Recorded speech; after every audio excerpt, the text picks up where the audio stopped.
1 in 5 families have cut back on or gone without heating in the past 6 months. 2 in 5 are going without essential items, including food and medical appointments. 40% of parents skipping meals so that their children would have enough. According to today's Barnardo's report into the cost of living crisis, parents across the country are facing impossible decisions, and this is starkly highlighted in the quotes from their survey. Here's one parent who said, "We are just barely getting by. I never have money in my purse or account. We are worse off than before." Another said, "My children are now aware of our financial difficulties and it's impacting their mental health. We've had to get rid of medical insurance, visit food banks and stop after-school activities." Taoiseach, listening to the rhetoric from government figures in recent weeks, you would think the cost of living crisis had ended. But nothing could be further from the truth. Inflation may be slowing, but prices continue to rise. Eurostat data show that household expenditure on goods and services in Ireland is the second highest in the EU.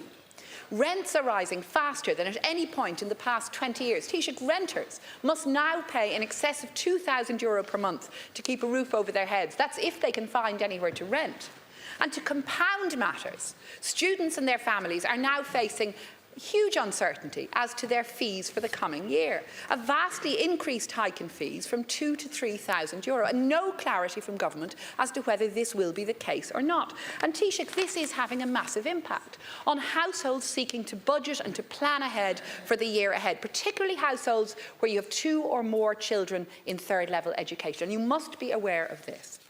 All this is against the backdrop of threatened tariffs by Donald Trump. We know the international context is precarious, but here at home it's precarious too. And why? Because of nearly a decade of underinvestment by successive Fianna Fáil and Fine Gael governments.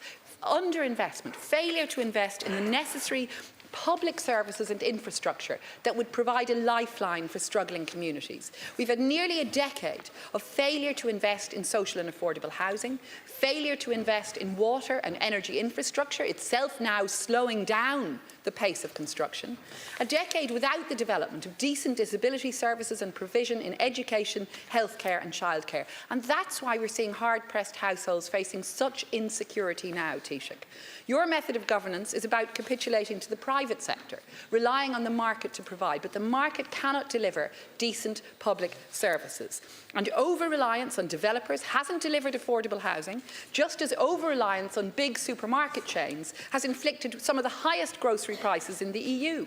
Taoiseach, the cost of a weekly shop is rising at more than double the rate of general inflation, and those most affected are hard-pressed families. So Taoiseach, can you give clarity?